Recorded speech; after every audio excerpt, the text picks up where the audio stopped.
Я приветствую вас, дорогие друзья, уважаемые гости и подписчики моего канала в прямом эфире. Прямо сейчас, 24 июля, пятница. Андрей Золотарев, украинский политтехнолог. Андрей Владимирович, приветствую вас. Приветствую вас, Александр, приветствую зрителей. Всем большое спасибо, что присоединяетесь, друзья. Прямой эфир — это, как всегда, возможность пообщаться с вами, поэтому оставляйте свои вопросы, мнения. Все будем разбирать в финальной части нашей программы. Все очень просто. Клуб зрителей «Шелест», милости просим. Также открыто абсолютно сообщество YouTube, там оставляйте свои вопросы. Ну и, естественно, чат трансляции, но это в самом финале, поэтому приберегите вопросы для финального спорта, да, там в режиме Блиц, будем всем отвечать, конечно, очень интересно. Закручиваются события, и дух Анкориджа, как бы пациент скорее жив, чем мертв, и, понятное дело, очередные очень яркие и трагические события, потому что попадание, например, по таким объектам, как Wildberries, огромные склады, и не только Wildberries, там пишут, что и Пятерочка, и другие маркетплейсы, то есть это же целые складские комплексы. Про жертвы нам как бы особо, знаете, не распространяются, но все прекрасно понимают, что это тяжелые удары, ровно такие же 10 человек убитых в рамках сегодняшнего, скажем так, армадного, скажем так, ну, вот такого мероприятия, которое там, да, выставка оружия. Будем сегодня все обсуждать. Начнем, как всегда, с вопроса нашей уважаемой аудитории. Проголосуйте, пожалуйста, очень интересно, что получится в финале нашего сегодняшнего эфира. Удар по выставке оружия в Киевской области. Это, ну и варианты. Кроты российской стороны. Ну, то есть сработала разведка, все вычислили, как положено. Чего больше, да? Дискредитация Федорова. Ну, так вот. Халатность и просчет конспирации. Вот это вся вот онлайн-регистрация, вот эти все объявления в интернете. Ну, казалось бы, да, как так? Могли просчитаться, и чтобы информация пошла не в те руки. Ну и четвертый вариант — это карма Дропатова. Изначально фигурировала история, что прилет в Киевской области сегодня — это прилет по полигону. Мы понимаем, проблемы у Дропатова, самые яркие, да, самые такие яркие и трагические его страницы были связаны с нахождением на позиции главы сухопутных войск, и тогда его снимали, он там оправдывался, когда прилетало по полигонам. И вот сейчас, видите, только заступил в должность, только дал там интервью про жителей России, как не соседа, а нацию, которую надо уничтожить, и халявщиков из Донбасса, как тут сразу на следующий день вот такая вот оказия, и все пишут полигон, полигон, полигон. На самом деле там какой-то частный спортивный комплекс, но тем не менее, суть этого, от этого как бы меньше не становится. Давайте обсудим эту ситуацию. Слушайте, ну, казалось бы, да, война ничему не учит, или действительно здесь есть, например, успех разведки российской стороны, или какая-то грязная и такая тяжелая подстава, учитывая бэкграунд Дропатова и, ну, такие какие-то, знаете, ну, очень уж наполеоновские замашки Федорова, который говорит: я не стану ни на одну должность, мне подавай только министра обороны. Ну, мне кажется, все-таки вот эта позиция, то, что халатность и раздолбайство, которые никуда не исчезли за год войны, это и есть основная причина.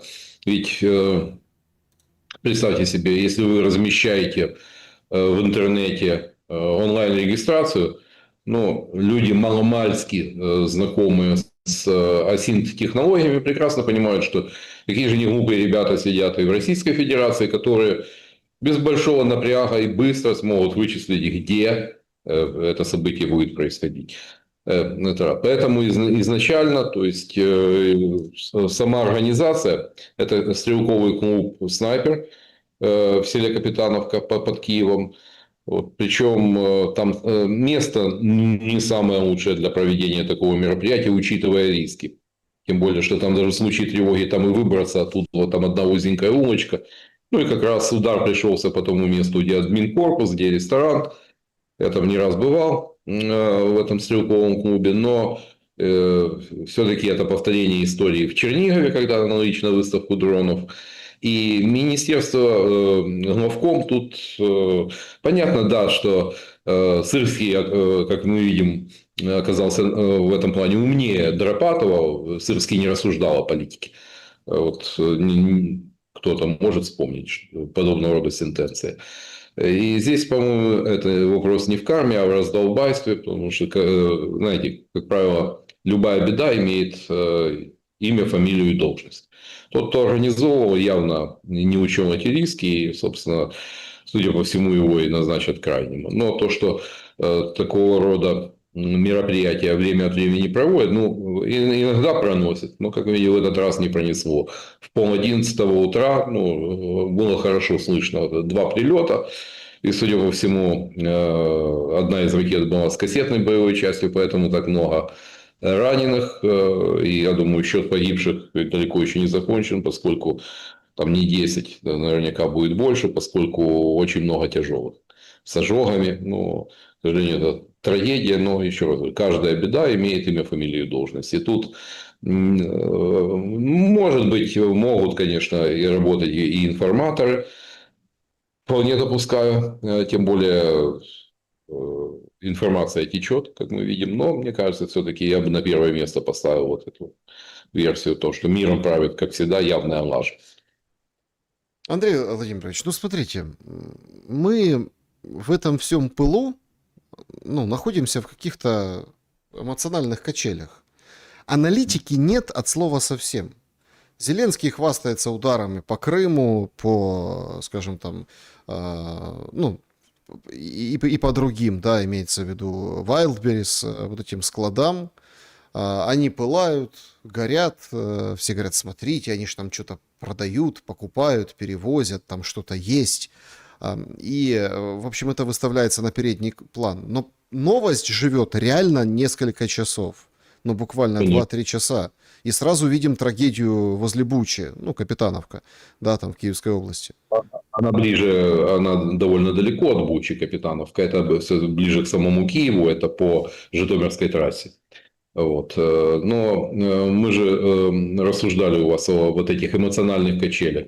Зрада, перемога, эйфория, депрессия. Ну, вот продолжают качать эти качели. А то, что аналитики нет, ну, знаете, тем, кто начинает умничать и пытается, как говорится, свериться с фактами, ну, очень довольно быстро затыкают рот. Но вас санкционировали, меня там YouTube включили на пониженную передачу, чтобы меньше смотрели. Ничего удивительного. А ведь что там, визги восторга от того, что там россиянам пришли эти поплавленные фалоимитаторы через Валберес. Это абсолютно это какая-то дичь информационная.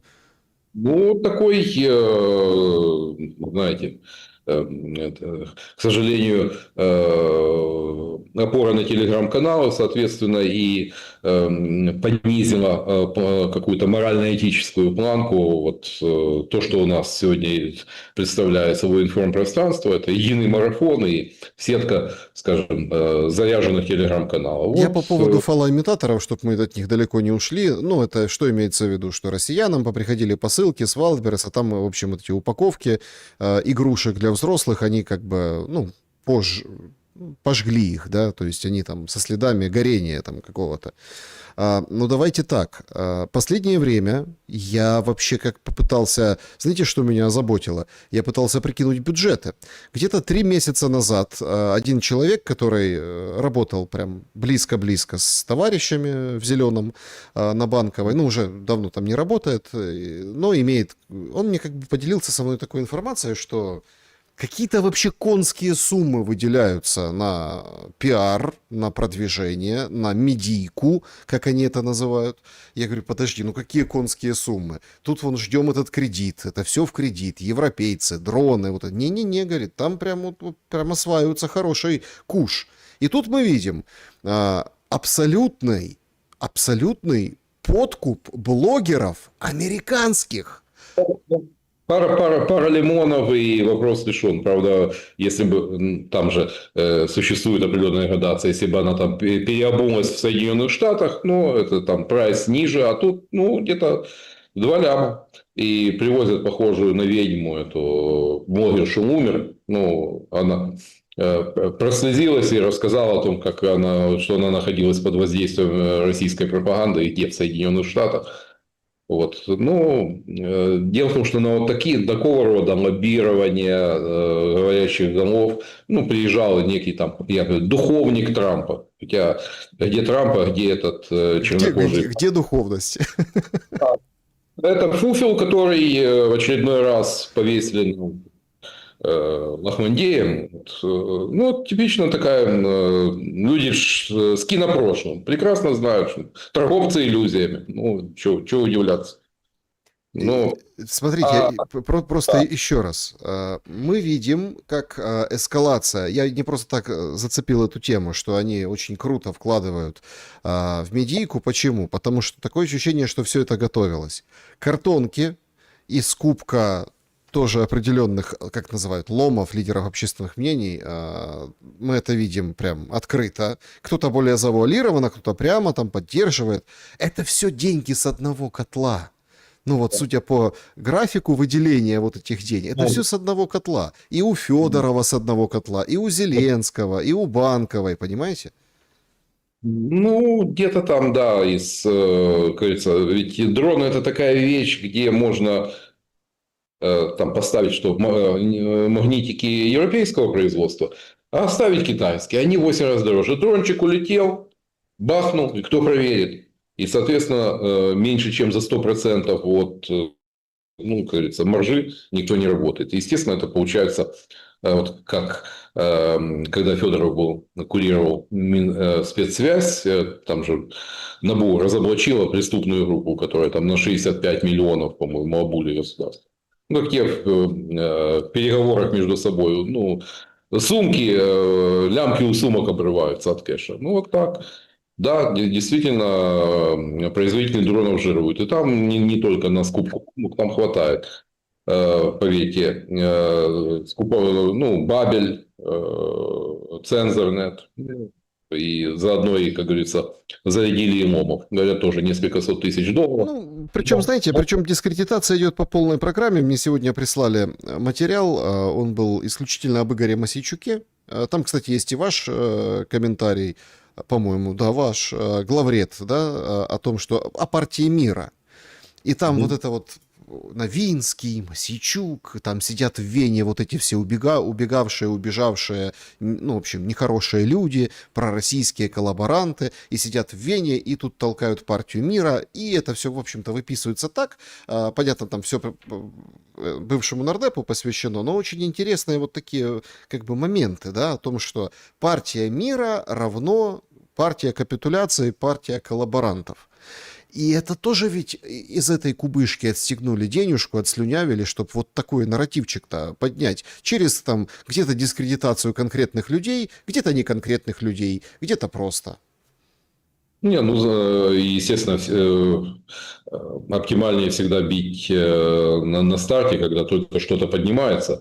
Хотя, я говорю, у нас в самой Украине потенциальная партия мира, она загнана глубоко под плинтус, а примеров того, как экспортировать партию из-за рубежа, ну, я не знаю. И в этих условиях, да, это скорее, вот, знаете, можно проводить сколько угодно форумов. Ну, посмотрите на российскую оппозицию, что сильно они наоппозиционировались там с Нет, Путиным. ну это такой, подождите, это такой подклад, говоря языком деревенской магии. Это если все То есть, ну, обрушилось. это уже Нет, это если все обрушилось, если там менты перешли на другую сторону, прокурорские разбежались, система рухнула полностью, и тогда экспортируют. Ну, это точно так же хотел Трамп делать с этим Пехлеви, вот этим с наследником престола. Ну, точно так же. Сравнивают, знаете, вот Навальный и его ФБК действительно, как сетевая структура, они представляли опасность, и их быстро хлопнули. Но взять, допустим, ту же Тихановскую, ну, это чисто, ну, как и гуляющие перед театром Франко, это дурилки картонные, чисто выйдет. Андрей Владимирович, политтехнологически высказывания Дропатова о россиянах и о жителях Донбасса. У меня простой вопрос, с вашего позволения. Он меня мучает уже где-то сутки, после того, как я увидел вот эти все высказывания. И я вот хочу вам его задать. Это ему так сказали, так сказать? Или действительно этот человек дурак? Знаете, ведь, к сожалению, в военных вузах, мягко говоря, плохо с гуманитарным образованием, чтобы люди там понимали оттенки и нюансы. Ну, и там даже чисто люди по жизни приходят к пониманию того, что есть те сферы, к которым лучше не лезть. Вот Сырский такого рода пример. Понятно, что я небольшой фанат экс-главкома, но вот подобного он не морозил. Но тут возможен, да, возможны варианты. Возможно, его так уже форматируют, загоняют в определенные идеологические рамки. И это, да, действительно неприятно резануло, поскольку ну, это главком, он должен быть далек от политики. А его четко вот под вот эту партию продолжения эффективной войны. Ведь по большому счету собравшиеся в поддержку Федоровой за отставку Сырского, что они требовали? Они требовали более эффективной, более современной, более модерновой, геймифицированной войны. И И, русорез. да, и русорез, на русорез собирать. Ничего удивительного. Поэтому какой-то другое дело то, что военный, там же одно интервью 23-го года, по-моему, ну, он же тоже был уже не мальчиком, состоявшийся взрослый человек. Ну, и так те люди, которые его знают, говорят, что он так резок за словом в карман не лезет, у него мир в черно-белом свете, специфика, то есть он человек довольно решительный и жесткий, вот, но всему должна быть мера.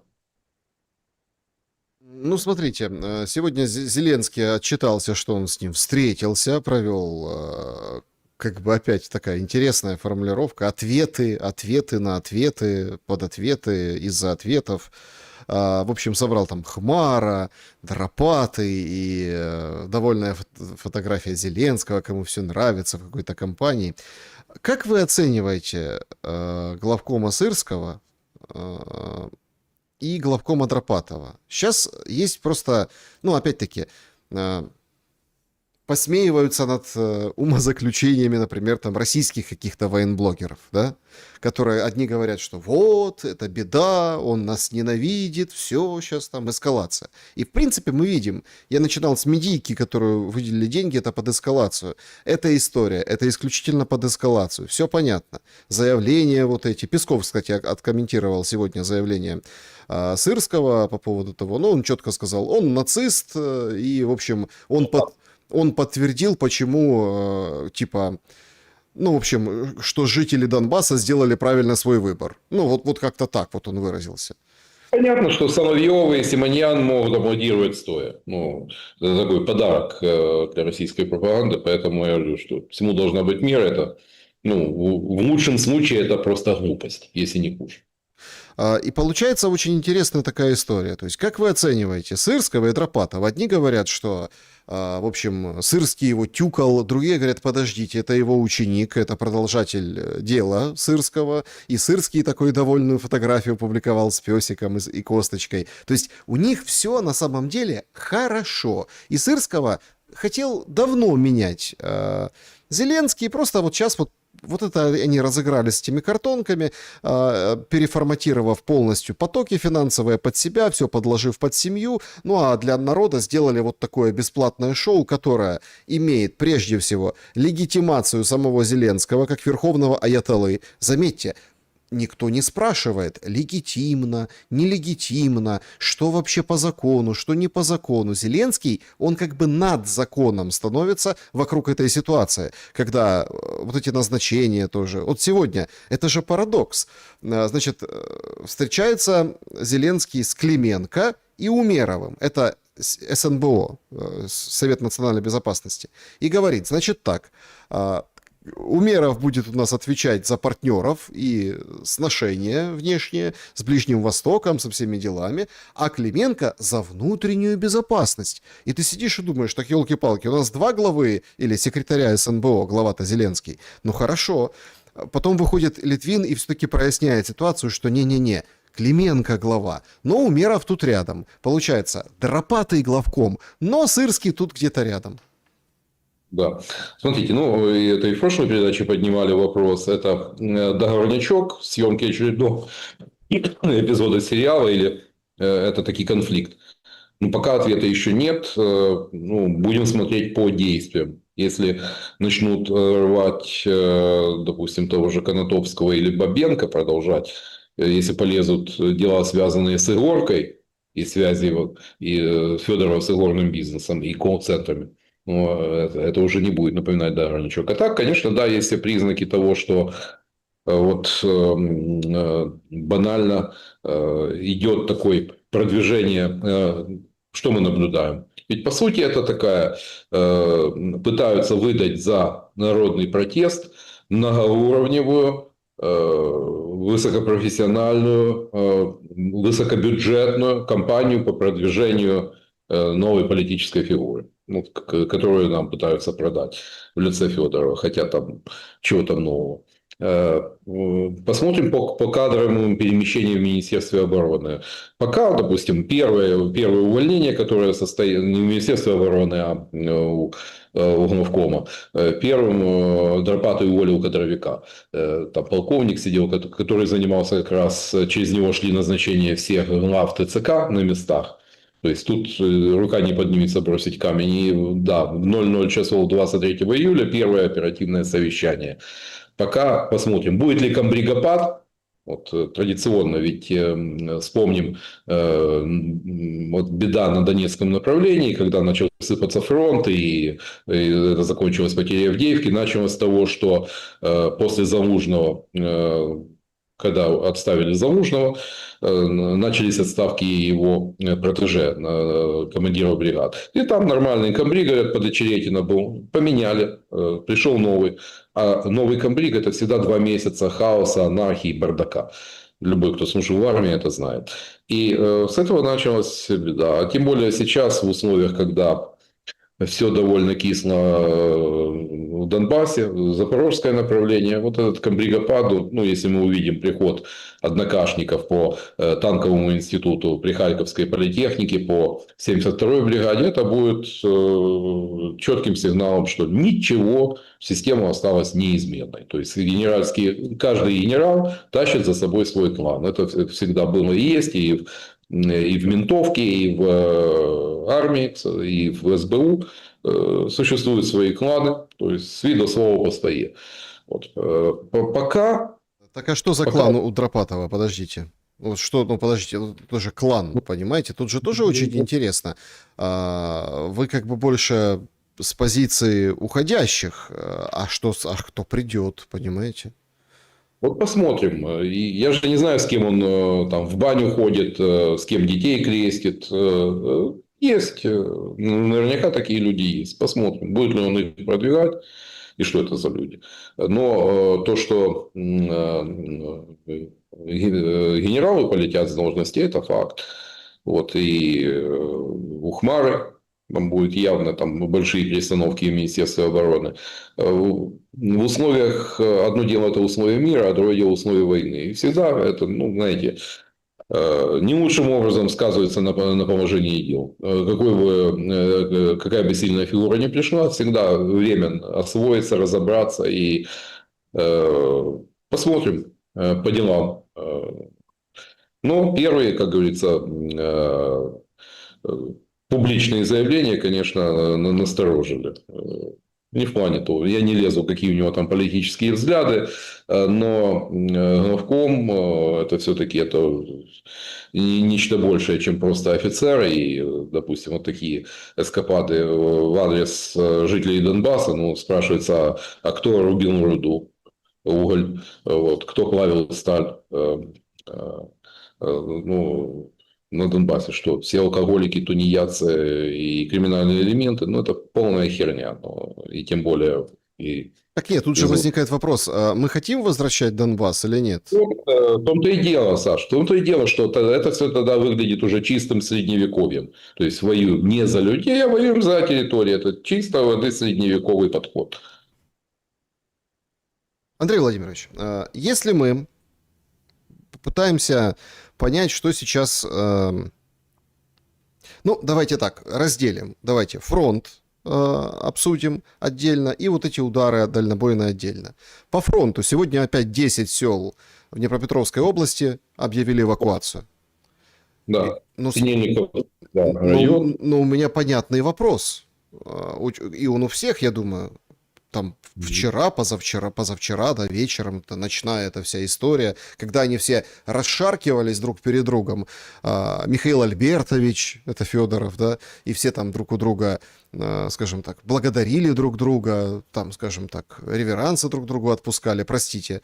Сырский выдал, что я оставляю тебе наступающую армию. Не, ну Ну, это подождите. конечно. Дропатый говорит, да, говорит, наступающая армия. Ну, тоже там пишет у себя, да, говорит, да, наступающая армия. Потом подогнали под это дело сообщение из стыка 3 областей, ну, там, Днепропетровская область, в общем, Запорожская, Донецкая, и что там действительно там есть какое-то продвижение по серой зоне, и вот оно какое-то там даже на карте его видно, дипстейтовской. Но проходят сутки, и мы видим эвакуацию значительно глубже и дальше. А правильно я опотушненно делаю вывод, что это для того, чтобы войскам легче было пройти, которые будут усиливать наступление, оставленное по наследству Сырским? Не, ну это, знаете, если можно соотноситься с наступающей армией, то наступающая на грабли армия. То есть раз за разом повторяется одна ситуация, когда, как сейчас вокруг Орехова, ну, слепой не видит, что который уже в 20-й раз одно и то же охват, обрезание логистики, ну а дальше все известно. Дальше идет выдавливание, и Орехов это 60 километров до Запорожья.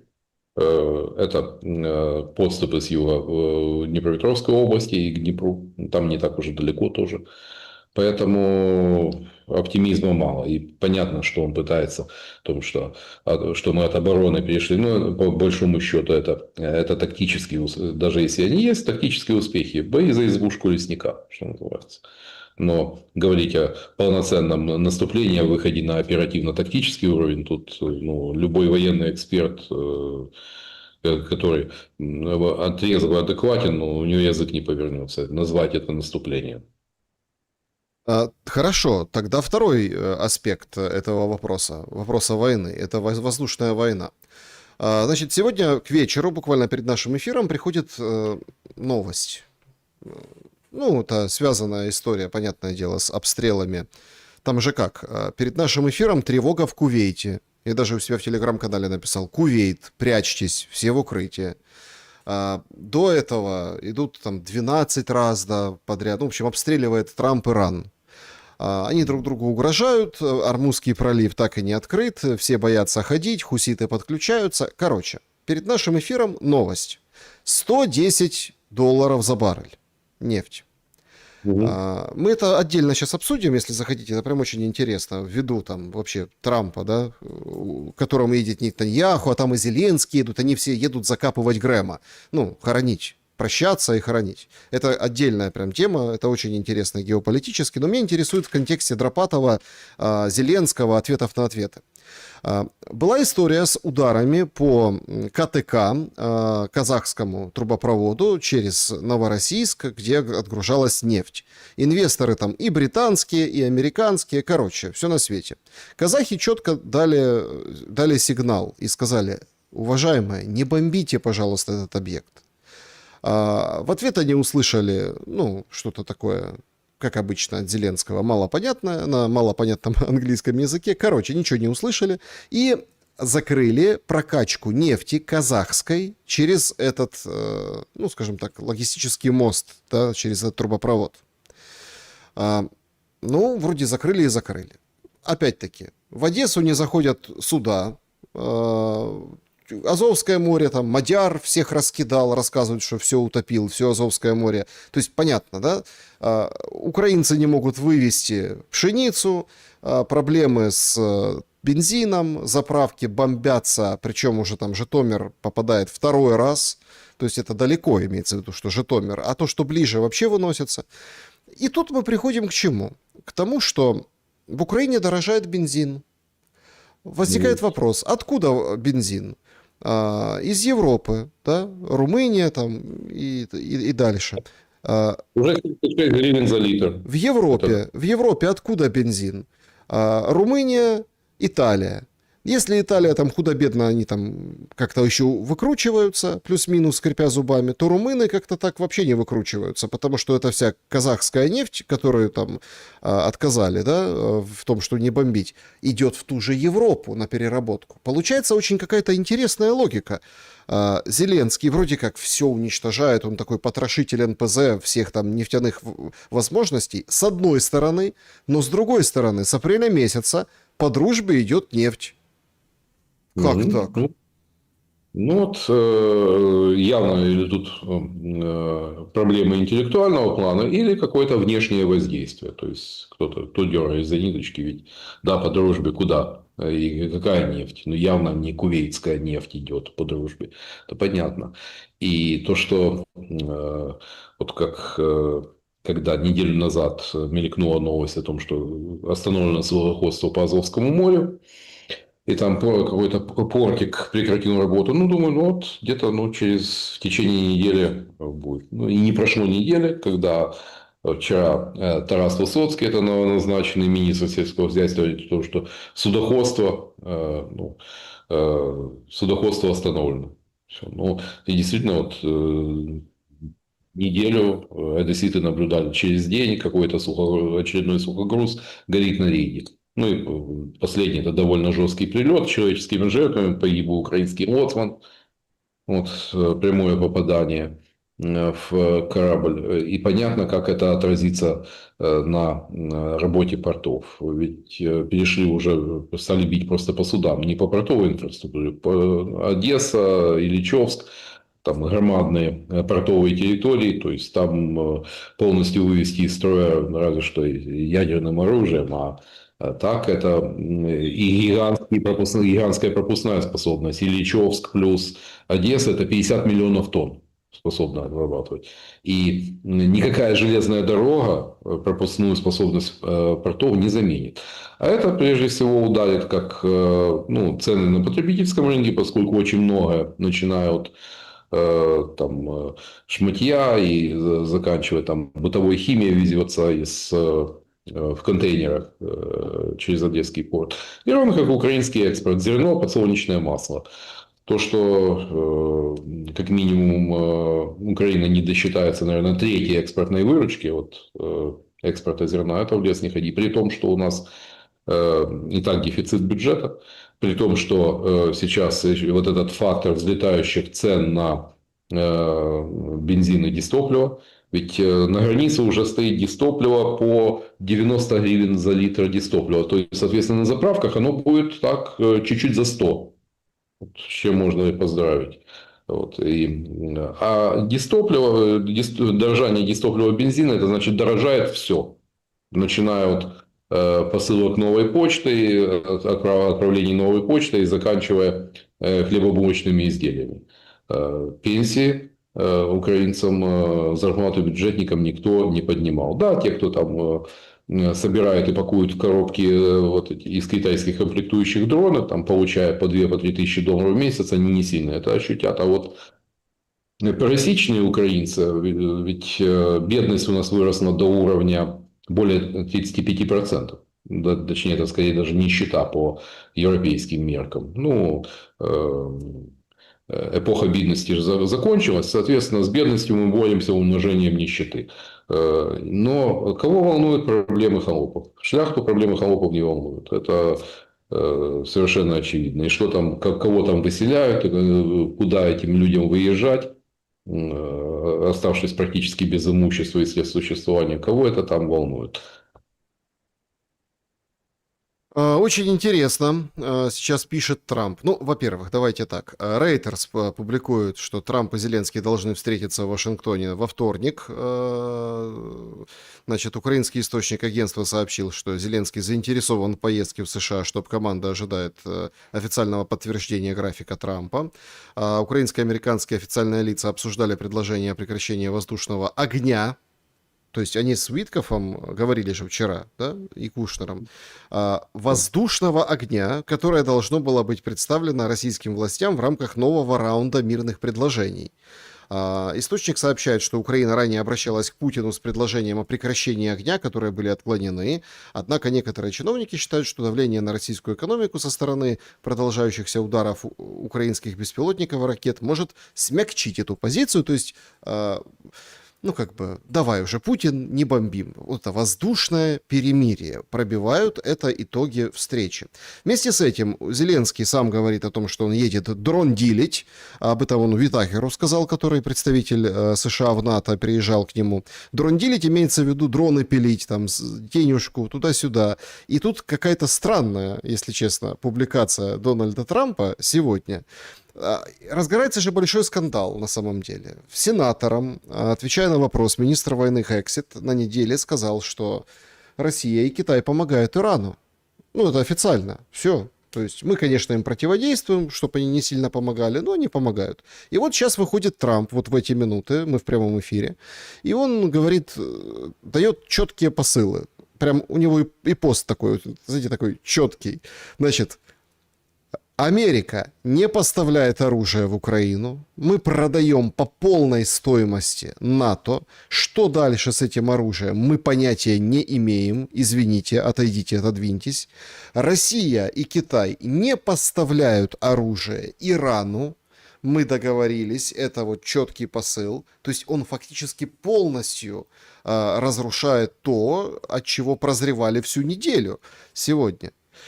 Что за встреча у Зеленского и с Трампом ожидается на фоне, ну, вот таких очень интересных эскапад и духа Анкориджа, в котором Лавров, несоблюдение или неисполнение которого, или выветривание которого, Лавров сегодня прямо обвинил Трампа?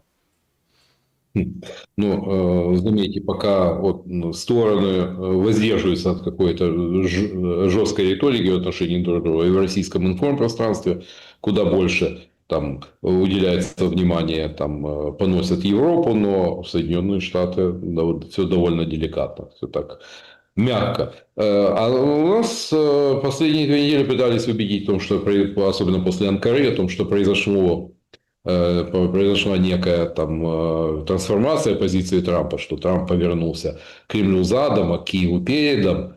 Вот. Но никаких же фактов не приводится. А факты вот, что там с дополнительной военной помощи Украине на 400 миллионов, за которую проголосовал Конгресс, заморожено аж до 2029 года. Вот. И как-то не форсируют законопроект покойного Линдси Грэма. Ведь многие, и я даже сначала искренне полагал, что смерть Грэма ускорит, станет импульсом для принятия. Нет. Трамп явно не заинтересован сжигать мосты.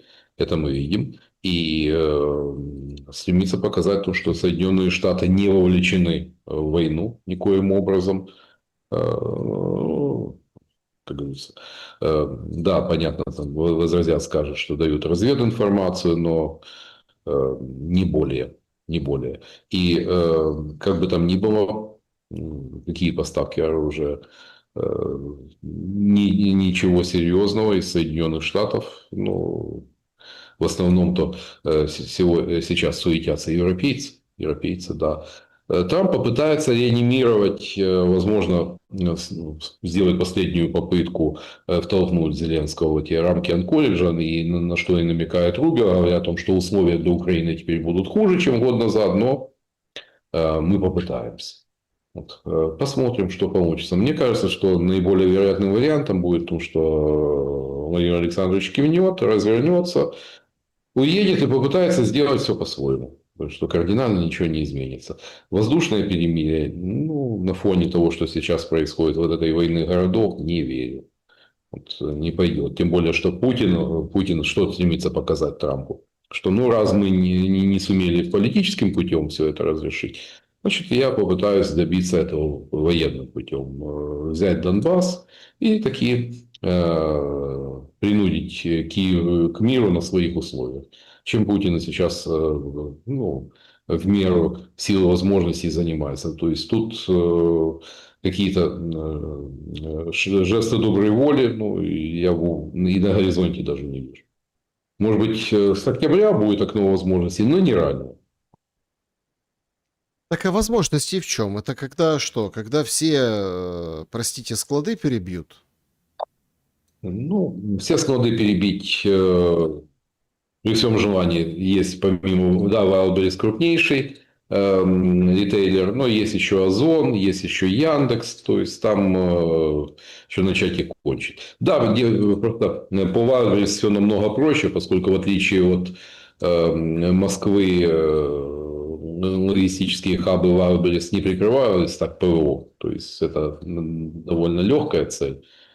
Вот и, естественно, медийный эффект колоссальный, когда там в электростале день превратился в ночь от гигантского столба дыма. Это плюс десятки тысяч попавших на деньги мелких российских предпринимателей. Ведь многим, особенно те, кто потеряли и товар, а многих кредиты тикают. Висят кредитные деньги, и многим действительно впору хоть в петлю вешаться, лезть.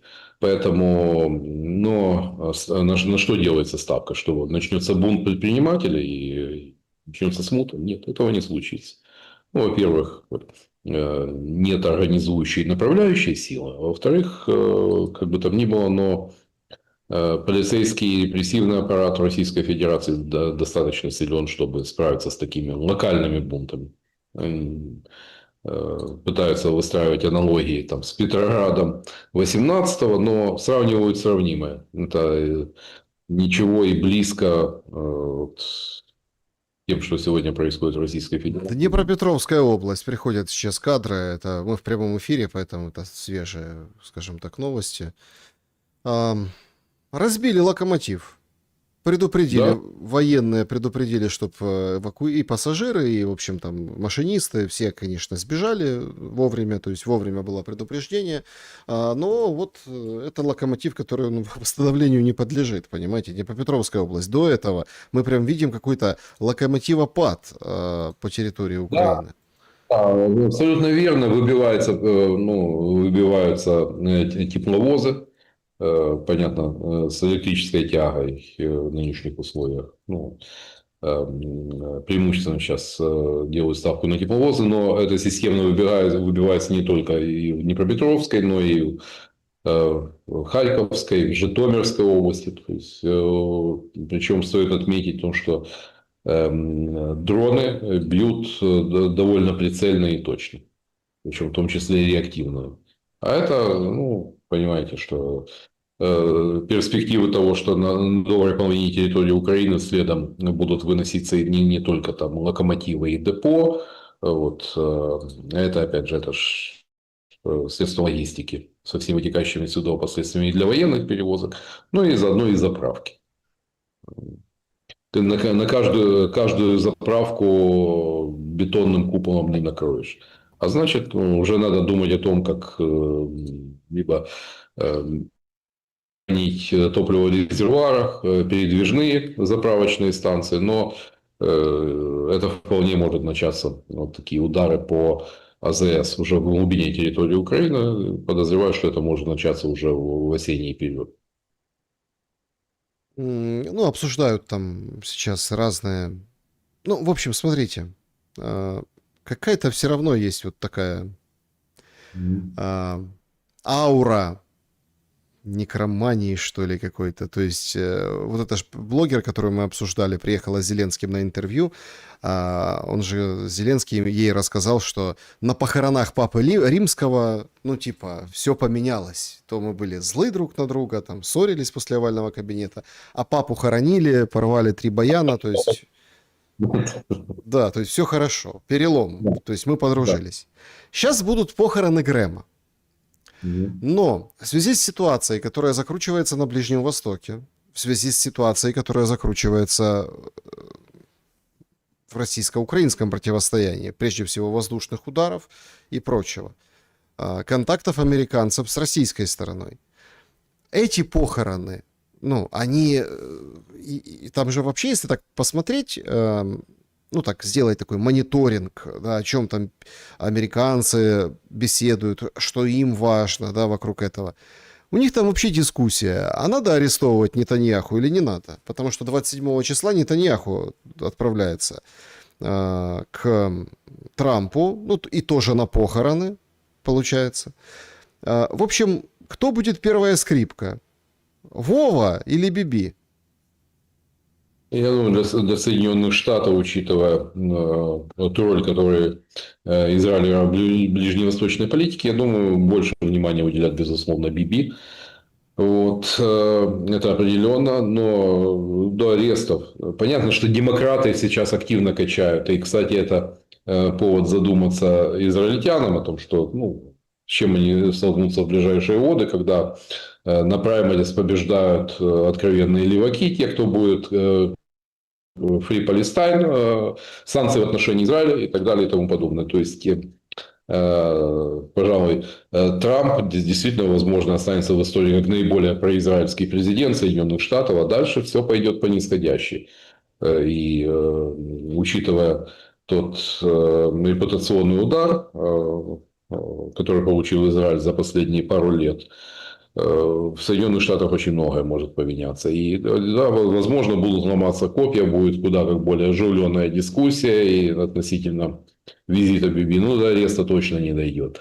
А вот с Зеленским, я думаю, все-таки это будет не топ-тема. Ну, нас постараются убедить в обратном, но объективно, тем более, что Трамп увяз с Ираном, да, выиграл время, пока шел Мундиаль, пока там праздновали 250-летие. Вот. Ну, а дальше show must go on, все продолжается. И потрясений для мировой экономики тоже. Как бы там ни было. Вот это китайцы, не буду выступать в качестве главного агента Китайской Народной Республики, но 1 миллиард 200 миллионов баррелей нефти Китай, как говорится, постелил себе соломку. Срочно, ну, тут только что заявил Зеленский о том, что если завтра мы сможем добиться перемирия, то это будет лучше, чем воевать 10-20 лет ради победы и терять наших людей. Владимир Зеленский. Что-то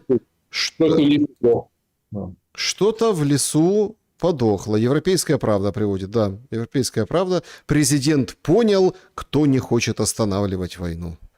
Интервью, вот это все перепечатывают. Что происходит с Зеленским? Расширение сознания.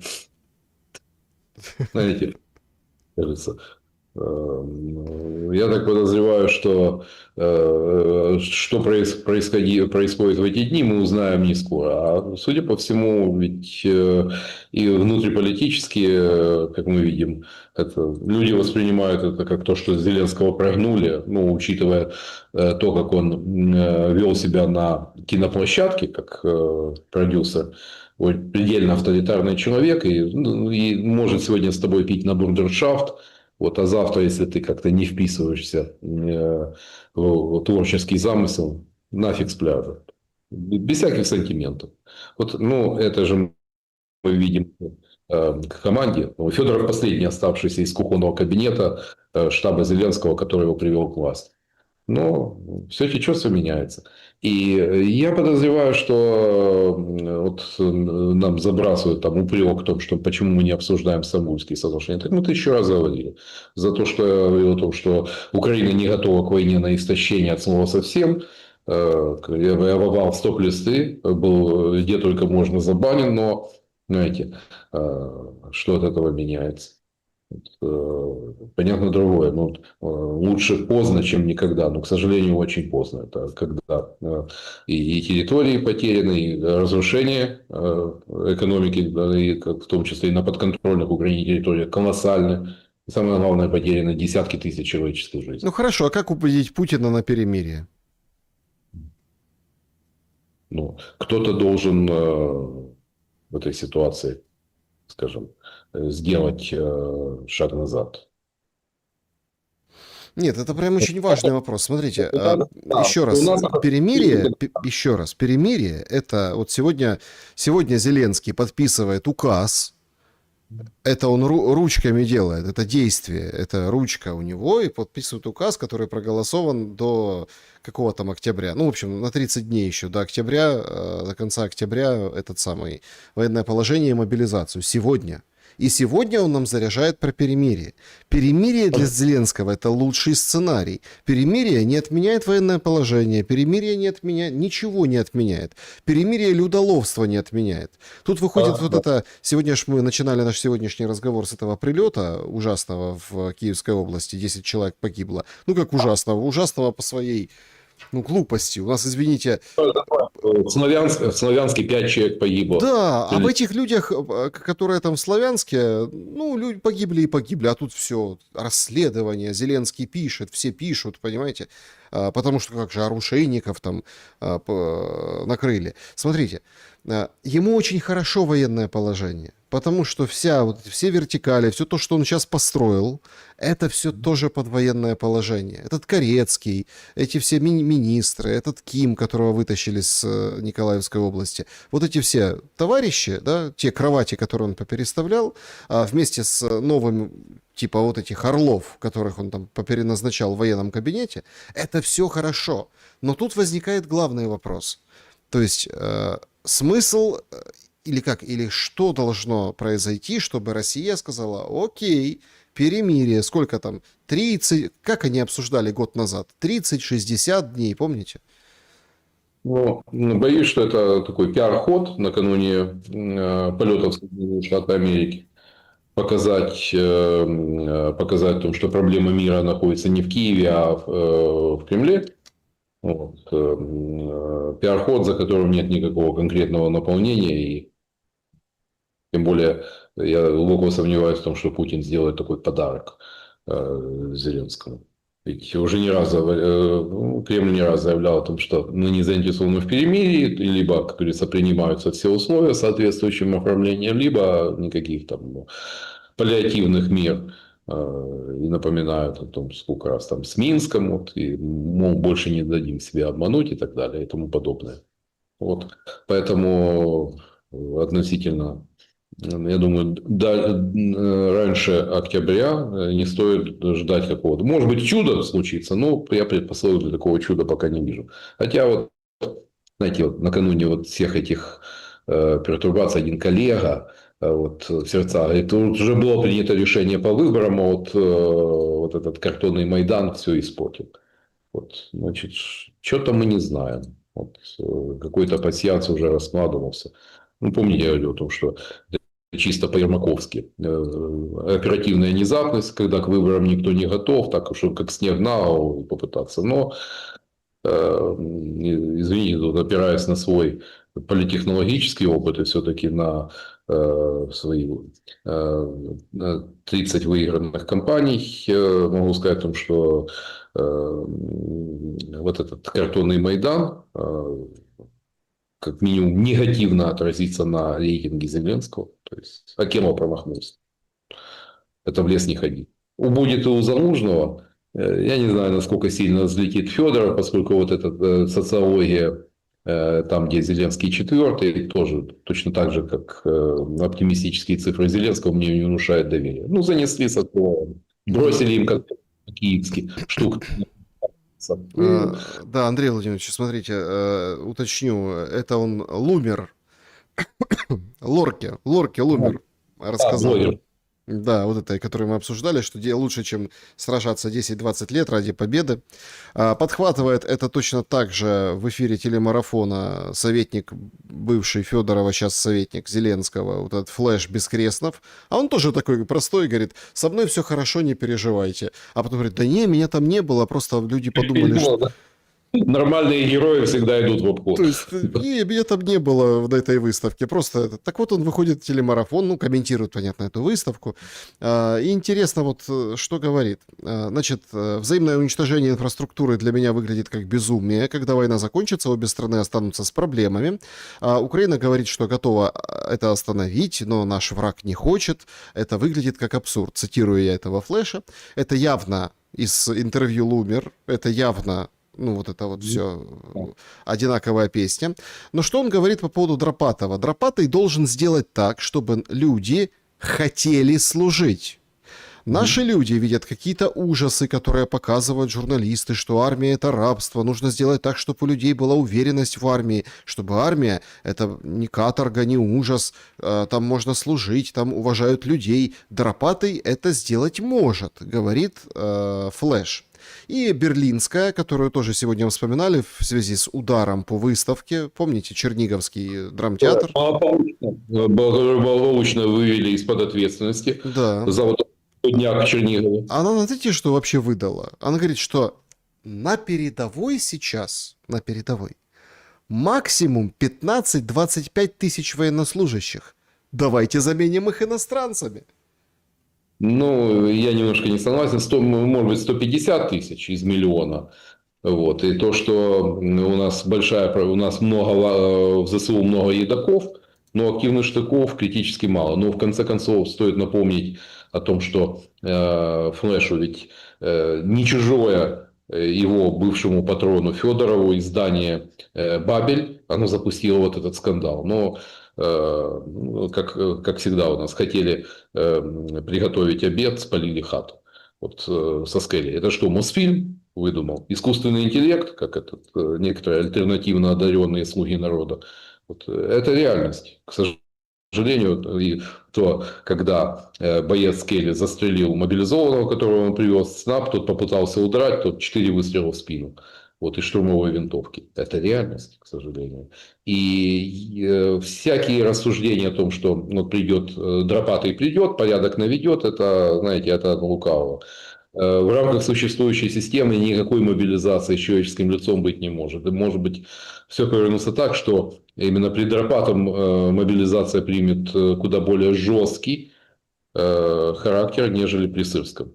И мной будет вспоминать с ностальгией еще вот этого Сырского, которому вменяют в вину, потому что у него родители в Владимирской области и так далее и тому подобное. Полная чушь.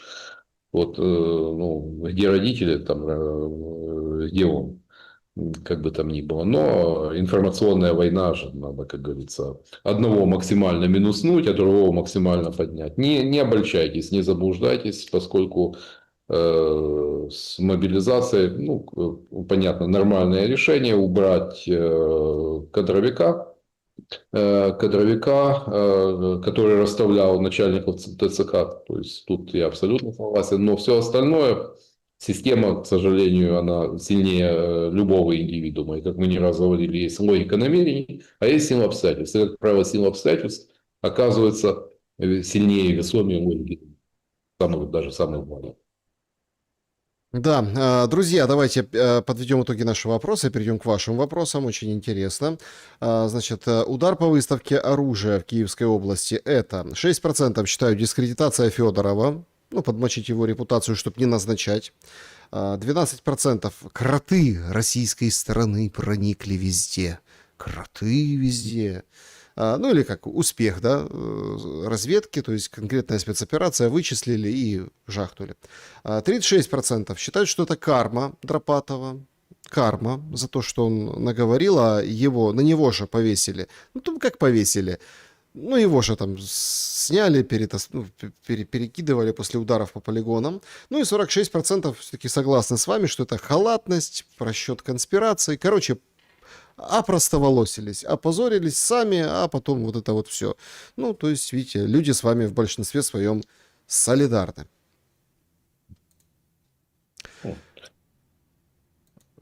Так, друзья, значит, по поводу вопросов, давайте начнем их. Начнем их с сообщества YouTube. Вот такие вопросы.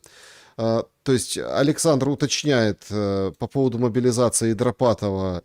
Будет ли тотальная мобилизация при Дропатом? И к чему приведет эта тотальная мобилизация? Ну, тотальная мобилизация, это ж все ж есть образы Германии с осени, с октября 1944 года, когда там и стариков, и 16-летних подростков, нет, до 16-летних, я думаю, не дойдет, то есть вот в том формате тотальной. А тотальность будет в том, что, возможно, снизят.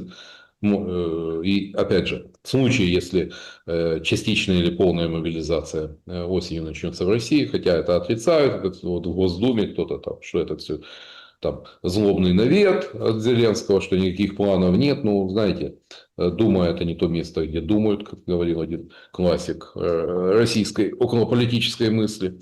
Вот, поставят перед фактом. И если такое произойдет, то возможно снижение эволюционного возраста, порежут бронь кому, возможно, там, педагогам, там, Ну, интернам. вы все как про Украину сейчас говорите. Нет, я говорю про Украину, то, что у нас снижение. У России, как бы там ни было, но 20 миллионов мобилизационного резерва. Худо-бедно это почти столько же, сколько осталось сейчас на просторах нынки вот, граждан. Поэтому там есть возможность даже и выбора. То есть людей там по профилю, по специальности. Ну, понятно, как эта бюрократическая система, военно-бюрократическая система работает. Не знаю, могу только догадываться. А у нас, судя Я понял, Андрей Владимирович, сейчас я просто слежу тут за новостями, я понял, это сейчас вышло вот это, видимо, ну, у нас вечер там, наверное, ну, короче, вышло вот этой Лоры, да, у Лорки вышла беседа, и там же рубят на цитаты Зеленского, и там вот это, что вот, теперь Трамп не доверяет, вот это все Зеленский говорит. А в следующем году у Украины появятся дроны, способные лететь на 5-10 тысяч километров. Сейчас есть 3 тысячи километров. Скоро вот до конца года 4 тысячи километров будет. атомным двигателем, да. Ну, понимаете, просто какой-то Ну, абсолютный сюр. Ну, какая ну, разница? Ну, понимаете, а межконтинентальная баллистическая ракета сколько летит, понимаете? Тоже тут возникает вопрос. По уронам, ущербам, дроны. подобно тому, как FPV-дроны компенсировали снарядный голод и дефицит артиллерии на начальном этапе войны, точно так же пытаются компенсировать отсутствие нормальной баллистики. Ну, это Фламиндич, как говорится, не в счет. Это, как говорится, это отдельная тема. Вот. А отсутствие нормальной баллистики с помощью дальнобойных дронов. Но любые дроны – это потенциально легкая мишень для ПВО, если оно выстроено в систему. Поэтому, как пятый год войны, но у нас же так каждый день независимости там обязательно показывали там ракетный старт. Ну, а где? А где? Готовые изделия, спрашивается. Его нет. Поэтому там, да, понятно, что парохоботы вспоминают о том, что Зеленский зарубил ракетную программу, но в страну заходили серьезные деньги, на которые можно было перезапустить и сделать. Ничего не сделано. Зато, ну, я же говорю, дроны это... Я же поинтересовался просто финансовой стороной. Так в чем дело? Ну, это примерно как ремонт дорог. То есть, когда ты можешь в системе распил откат занос хорошо окунуть пальцы в мед и поймать тебя, схватить за руку довольно сложно. Вот неудивительно этот ажиотаж вокруг дронов, и что с ними так носится. И неудивительно то, что схватка то с Федоровой компанией разгорелась за перспективу, то, что зайдут эти такие когда-нибудь эти 40 миллиардов на производство дронов. Вот есть за что бороться. Чтобы не быть голословным, на компании Skyfall Конотопского зашло, по-моему, около $1 миллиарда. Ну, Ну, есть так за что. тоже, да, неплохо. Оксана, Человек, понятно, Бабенко с первого заказа побежал покупать Porsche Macan. Ну, это верный признак нищеброда. Ну, у Конотопского уровень повыше все-таки. Ajax Systems такая была довольно стабильная компания. Он купил Falcon, бизнес-джет за 30 миллионов. Нормально. ну, главное, что есть аэропорты, где они приземляются, летают откуда, куда, да. Где на приколе можно держать этот джет, поэтому, конечно.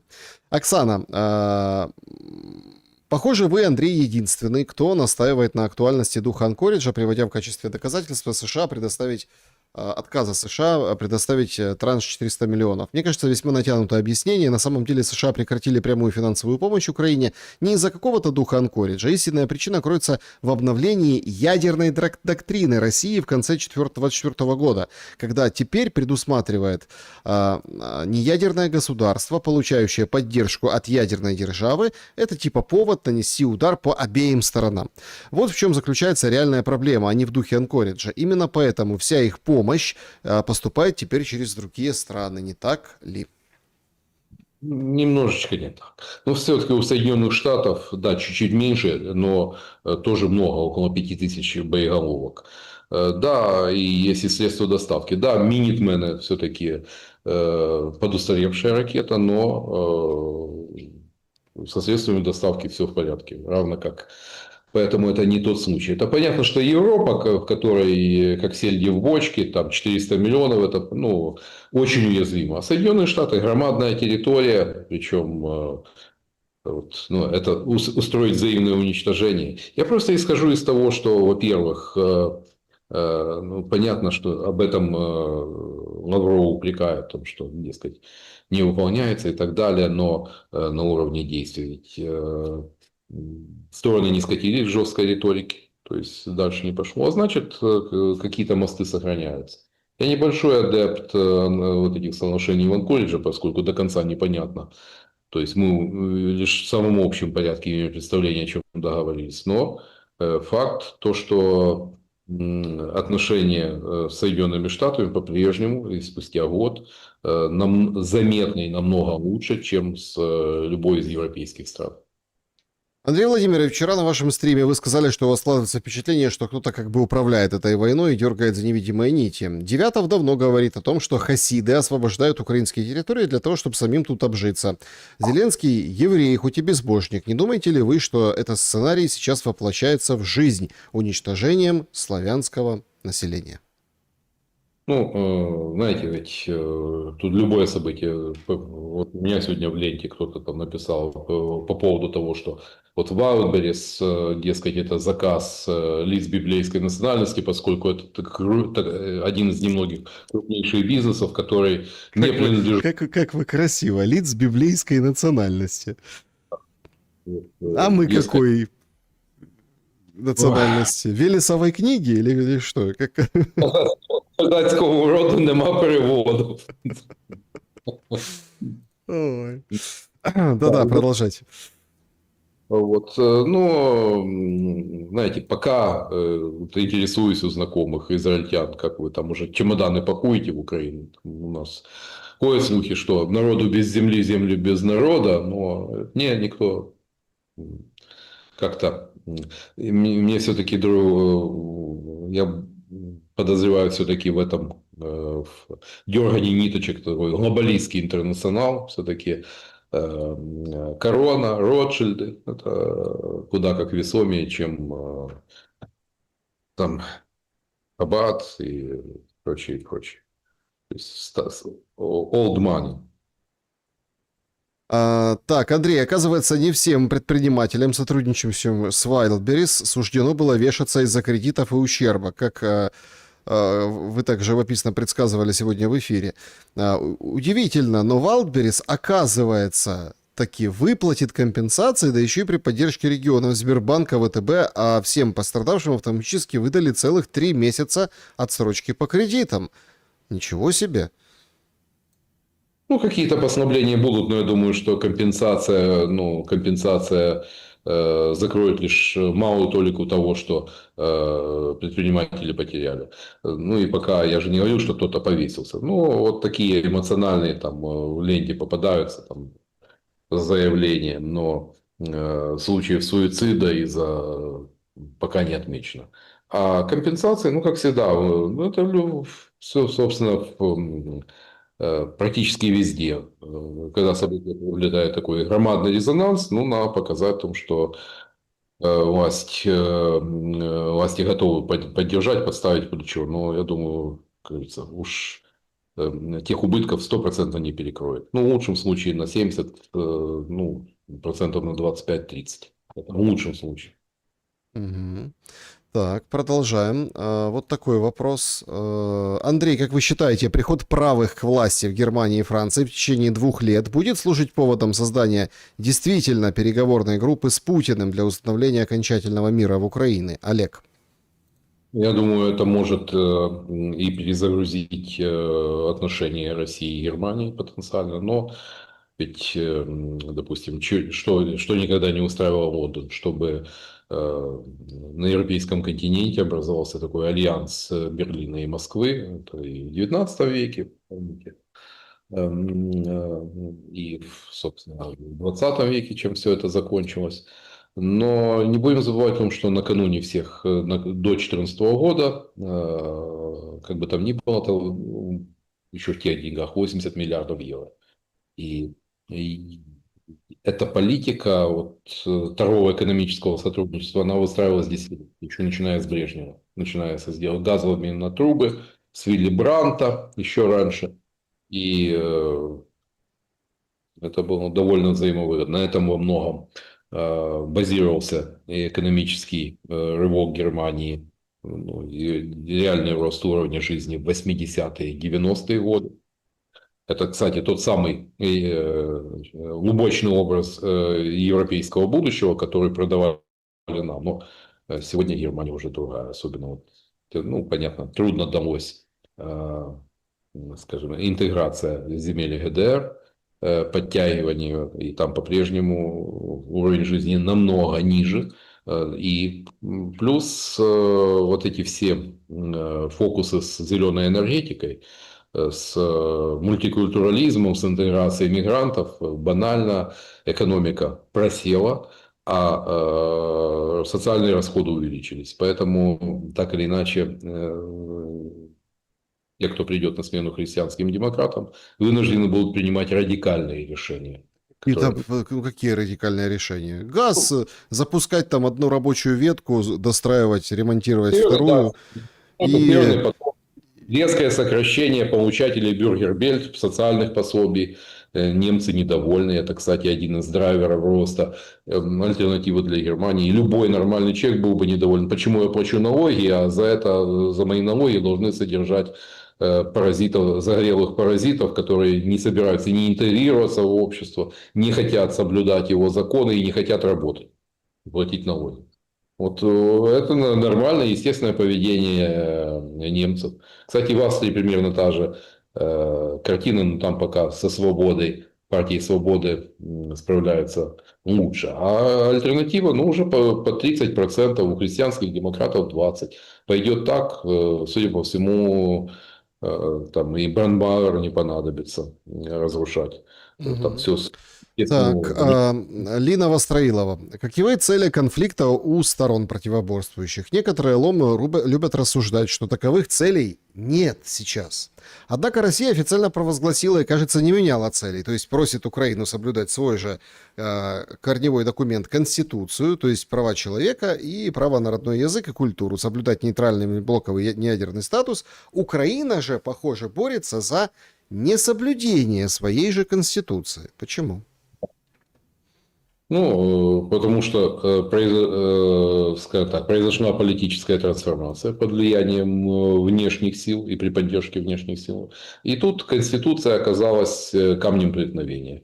Она у нас и до 2014 года она у нас была в качестве рулона туалетной бумаги, которой власть пользовалась по большой и малой нужде. А теперь и вовсе, ну, на паузе. Хотя, казалось бы, вот, ну, нам нужна не столько партия мира, сколько партия, которая будет защитой Конституции. Вот и тогда многие вопросы решатся автоматически, в том числе и гуманитарного плана, и геополитического вектора, и блоковой политики. Ну, у нас вопрос, где Конституционный суд, поскольку то, что учредили при Порошенко, когда в тело Конституции внесли пункт о членстве в НАТО, это у Юрия были круглые глаза и волосы дыбом. Но, тем не менее, в рамках кампании армии Мовы Виры, надо же было показать отца нации, вот учредили такое. Но на самом деле это произошло изнасилование Конституции. Поэтому сегодня у нас Конституция неплохая. Другое дело, то, что она уже оторвана от реальной жизни. эта проблема, ее неизбежно придется стыковать с реалиями. Но по большому счету вопрос должен стоять так о исполнении Конституции и законов Украины, которые власть, ну, когда надо, она обращает внимание, когда не надо, она там, на паузе, на часе и так далее. Так, значит, вот такой вопрос. Из 25 июля пишет пользователь вопрос. Ну, видимо, уже 25 июля у человека. Сдалека. По весне слышал мысль от украинских политологов, что глупый Путин ведет войну уже 5-й год, не может ее закончить, сжигая ресурсы время России, когда остальной мир развивается. А умный Трамп повоевал месячишко, поняв, что не может достичь поставленных целей, и начал мудро отползать. Ну а события на Ближнем Востоке вызывают смутное сомнение о скором мире. Возможно, мудрый Трамп втянул США в войну на десятилетия, и скоро мы увидим Харьковскую и Херсонскую операции Ирана и сапог ксировца на американских базах Кувейта и Ирака. И чем черт не шутит, в штабе 5-го флота США в Бахрейне, а также, возможно, затонувший крейсер «Вашингтон» где-то в Индийском океане. Как вы думаете, сможет ли случиться так, что когда российско-украинская война станет преданием старины далекой, а американо-иракская война станет... Американо-иранская война станет обыденностью на несколько десятилетий, потому что поражение для США может стать геополитической катастрофой, а завоевать страну по территории с половину Европы сил уже не хватает. Так будут воевать потихоньку, с периодическими обострениями и долго. Я думаю, что Трамп далеко не отполз от этой войны, но то, что будет воевать десятилетиями, глубоко сомневаюсь. В Соединенных Штатах, опять же, если мы возьмем общественное настроение, это война, которая со старта была непопулярна, цели были обществу непонятны, общество не поддерживает. И демократы, я думаю, и в ходе промежуточных выборов и потом на президентской кампании это отыграют по полной программе. Поэтому так или иначе Что касается сапога ксировца там, в монархиях, я глубоко сомневаюсь, что это произойдет. И в конце концов противовес возросшему геополитическому авторитету и весу Ирана может появиться и суннитский полумесяц, Турция, Саудиты, Катар, Пакистан. В истории уже бывало такое, когда пакистанские пилоты на советских мирах воевали с израильтянами. Добровольцы, 70-е годы. Отправляли таких воинов-интернационалистов. Поэтому все может быть. Но то, что там будет десятилетие, я сомневаюсь. Ну, посмотрите, что происходит сейчас в Соединенных Штатах. Как раз тезис, тема продолжения войны абсолютно непопулярна. И, судя по всему, подозреваю, что республиканцы проиграют. И одну из причин своей неудачи на промежуточных выборах будут как раз видеть вот эту авантюру. То, что Трамп полез в эту авантюру, это, как говорится. Ну, подождите еще, не говорите гоп, проиграют, не проиграют, мы еще не... Понимаете, в чем дело? Тут же какая история? Все просто набросились на республиканцев, а там демократов надо тоже подоценить. Тут же, вы же знаете, что это не только борьба рейтингов, а и антирейтингов тоже. Просто о республиканцах много говорят, а демократов там некуда плюнуть на самом деле. Там выбора нет. Ньюсома выбирать? Нет. Ну, подождите. В данный момент президент республиканец, республиканский Конгресс, Сенат, то есть там с неустойчивым большинством. И, кстати, предыдущая резолюция, которая не позволяла Трампу продолжить, там 2 сенатора отозвали свои голоса, и, по сути, она потеряла актуальность. Но вроде бы снова проголосовали. Поэтому эту тему надо закрывать. Да, давайте в чат трансляции заглянем. Вопрос. Украинцы реально хотят в президенты Федорова? И как давно они этого захотели? И чем он лучше Зеленского? Воровство прекратится, и ТЦК не будет отлавливать украинцев, спрашивает пользователь. Ну, у нас пытаются вывести конфигурацию украинской политики к борьбе мерзавцев с негодяями. Хрен редьки не слаще, обои рябое. Вот, поэтому пытаются убедить в том, что хотят. Но, знаете, я думаю, что все-таки на избирательные участки ходят не те, кто ходит с картонками на площадь перед театром Франко в Киеве.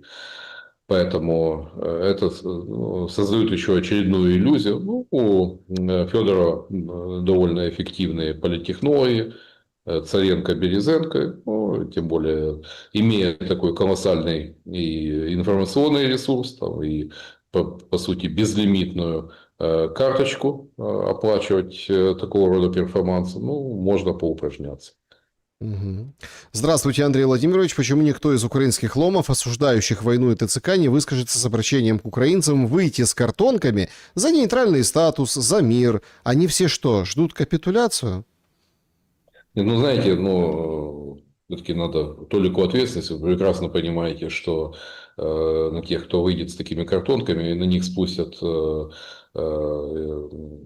нас же любой Майдан несанкционированный партнерами по определению контрафактами. То есть, это с контрафактом церемониться не будут. Выпустят полицейско-репрессивный аппарат, выпустят добровольных помощников, так, рагуль-терьера, и люди пострадают. Ну, звать их что, под молотки, но, знаете, это как-то не камильфо. Не хочу выступать в роли козла-провокатора. Вот Мгм. так. Украинцы действительно стремились к независимости и свободе, стремясь в Евросоюз? Или просто хотели приобщиться к богатым и успешным, спрашивает пользователь. К сожалению, люди, которые заняты физическим выживанием, они на Майдан не выходят. На Майдан выходят те люди, которые хотят жить еще лучше. Вот украинцам пообещали там 1000 евро зарплату, 500 евро пенсии, как в Европе, и люди поверили. Ну, обманываться рады. Вот это, И, ну, вот это да. замечательный вопрос. Почему в Украине в тюрьме сидит только Коломойский? Андрей Владимирович. Может быть, он на сохранении. Ну, потому что в украинской тюрьме это, ну, как-то... Правда, поговаривают, вот бытует такая версия, и один наш общий знакомый из коллег, у него такая версия, что, дескать, это только он прикидывается тем, что сидит в тюрьме, но человек, который его видел, говорит о том, что он в таком не в самом бодром настроении, как-то помрачнел Игорь Валерьевич. Поэтому даже э, следственный изолятор СБУ по Скольдовому переулке — это не лучшее место, где можно там пересидеть смутные времена. Но ведь, возможно, там уже пахло жареным, и могли и Соединенные Штаты могли запросить Игоря Валерьевича к себе там. Ведь он попытался вести дела в Соединенных Штатах примерно так, как он вел дела в Украине, а там этот фокус не проходит. За такие вещи там садятся на десятки лет. Так, в чем реальный смысл отказа Зеленского от стамбульских соглашений? Сергей пишет, трудно поверить, что лохматый Джонсон прогнул Зеленского. Не думайте, что данное решение принято осознанно в надежде на крах России. Нет, ну, знаете, ведь Джонсон — это вестовой, это посыльный. И, очевидно, ставка делалась на то, чтобы добиться ослабления, истощения России. Вот, а там, глядишь, ну, ведь на чем строились ошибочные расчеты? Потому что вот плюс санкции — это все приведет к смуте, к политическим потрясениям, и, дескать, тогда можно будет, как говорится, продиктовать условия. Ну, не стало так, я гадалось. Оказалось, что и в Кремле не сидели сложа руки, подготовились к ужесточению санкционного режима, и возможности и Соединенных Штатов, и европейцев оказались не столь уж безграничны. То есть помогали ровно настолько, чтобы Украина там не упала, но не давали достаточно, чтобы Украина добилась чего-то больше. Так, тут спрашивают, шум будет? Нет, ребята, пока не будет. Спасибо, что ждете. Антон, господин Шелли, спросите гостя Золотарева, когда идут выборы президента страны, какой банк дает деньги на выборы? Какой интересный вопрос. банк может выдавать, но это же чьи-то деньги. Есть отцы-содержатели украинской политики. Ну, как правило, это украинский олигархический кооператив. Вот Владимиру Александровичу, очевидно, как говорится, от Игоря Валерьевича. Ну, и подозреваю, что я, допустим, и от Пинчука могу что-то перепасть, учитывая то, что часть фигур в «Слугах народа» это люди были, которые были аффилированы с Пинчуком. Кто-то от Ахметова, и видим, то, что Ахметов сейчас раскладывает яйца по нескольким корзинам. Даже этот прыгающий радикал, этот Олег Ляшко снова всплыл. Там, правда, с президентом. Ну, все, иногда все не только хорошее возвращается. Поэтому деньги оттуда. Ибо украинская политика, она обеими ногами, как говорится, произрастает из украинского олигархата. Подобно тому, как всякий нормальный олигарх должен обзавестись не только собственным самолетом, но и футбольным клубом политическим и, как говорится, телеканалом и политической партией. Так было 10-15 лет тому назад. Ну, сегодня немножечко там телеканал это уже не актуально, но там люди, модельное агентство, как говорится, Ну, входит в этот мельчают, же. мельчают уже запросики, конечно, да. А Валерия задает вопрос, как вы считаете, готова ли Украина к возвращению своих солдат с фронта? Не готово абсолютно. И, знаете, это вот Карасев, по-моему, там меня упрекал, когда я говорил о том, что наслаждайтесь войной, мир будет ужасным. Вот я немножко другое, правда, имел в виду, но проблемы будут колоссальные. Это не только это атаманщина, криминализация, это разборки с применением оружия, поскольку люди, когда возвращаются люди с ПТСР, которые привыкли видеть мир в черно-белом свете, которые перешагнули вот, через эту библейскую заповедь «не убий», вот, но и возвращаются на пепелище без перспектив, без понимания своего будущего. Ну, худо-бедно у многих там, как говорится, хлеб насущный, и кров был, пока не слушали, а возвращаются. Работы нет, перспектив нет. И чем это все обернется, поэтому лихие 90-е могут показаться просто райскими кущами по сравнению с тем, с чем столкнется Украина. Украина не готова от слова совсем. О, началось, слушайте. В колхозе «Утро». Масейчук, тот, которого мы упоминали, и зрители упоминают сейчас в чате трансляции по поводу партии или движения, да, «За мир», говорит, что сейчас же там задержали Павелка, бывшего футбольного функционера, а его там на взятках, на отмывании денег, там 200 с чем-то миллионов, короче. Говорит, что все, его там сейчас привезут в Украину и убьют, а в свое время с него вымогал деньги никто иной, а Подоляк. Занести 3 миллиона или миллион долларов, что-то такое. Ну, вполне допускаю такой сценарий. То, что экстрадиционный запрос направлен, да, и, но другой момент, конечно, что заставило Павелка там поехать в Словакию, ведь есть те страны, куда щепетильнее относятся к экстрадиционным запросам, ну, та же Австрия, например, вот, или Италия, когда, помните, пытались во времена Януковича Авакова истребовать, ничего не получилось.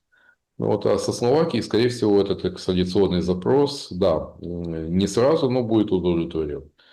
Ну, а то, что покажите мне такого топ-чиновника, который, как говорится, не мазал пальцем медом. Ну, покажите мне такого кристально честного. Ну, Павелка один из многих. Другое дело то, что он, как говорится, не расчехлился, там, не, как говорится, отморозился. Ну, так вот, его догнали. Ой. Вопрос. Насколько Зеленский искренне любит украинцев? Ведь он еврей, и когда изучал историю в школе, воспринимал ее как историю местного населения, но не его народа. Кто для него князь Святослав, например? Нет, ну, и Зеленский точно не учился в еврейской школе, там, скажем, там свои программные установки. Но, понятно, Зеленский космически далек от истории. Да, его сейчас попытались украинизировать, ну, как говорится, это из серии «Пусти дурака, церковь Богу молиться». Вот, знаете, это как многие депутаты, которые там на людях и в эфире говорят по-украински, а между собой, вот как тот же Порошенко. Ну, помните, когда он матом э, по-русски. Вот такая двойная мораль, как говорится. Одни слова для кухонь, другие для улиц. Вот. И Владимир Александрович, увы, он прекрасный актер. Извините, Наполеона. пожалуйста, что я... Ой, Лорка, конечно, дает джазу.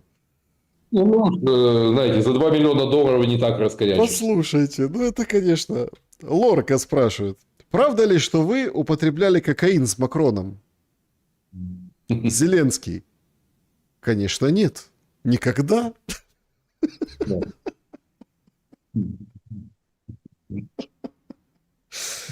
Ой, товарищи, я думал, я видел все уже. Я сегодня делился уже. Я думал, все-таки блогер у Мага, очевидно, не страдает эта мадам выдающимися умственными способностями. Вот. Хороший вопрос. Я думал, я видел все. Слушайте, сегодня очень... Я говорил уже об этом и в эфире, примере. Последнее время это прям видно чуткая как-то рука, да, которая направляет и наводит какого-то, видимо, специалиста где-то там в этих этажах, который осваивает бюджеты медийные. Нам РДКшники, русские, которые воюют в ГУРе за Украину, за ВСУ, начинают жизни учить украинских мужиков. Говорят, да ну успокойся, это вообще не страшно. Тут ты напьешься, набухаешься, сядешь в машину, врежешься в столб. Шансы примерно такие же, как на фронте. А так ты герой, тебе почет, уважение. А другой у Янины Соколовой говорит, слушайте, так я, может, даже сделал больше для этой страны, чем там украинский мужик, понимаете? И вот это, я не могу, вот как, это под какими веществами нужно россиян, русских, против которых сейчас вот это Дропатый говорит про там, как бы использовать в мотивации украинцев служить. Когда сегодня Кривой Рог, кажется, да, подрезает маршрутку БУС, вываливается там с женщинами, лбы вот эти в балаклавах, те кричат, мы сейчас повыбиваем стекла, зайдем куда захочешь, ну то есть авария, люди, а они понимаете, какой цирк происходит? А тут туда приезжает американская шоколадка и говорит, правда, что ты с Макроном? Он говорит, нет, конечно, вы что? Да, да, прямо так. Ну, знаете, к сожалению, вот что касается РДК, ну, это же гуровская тема.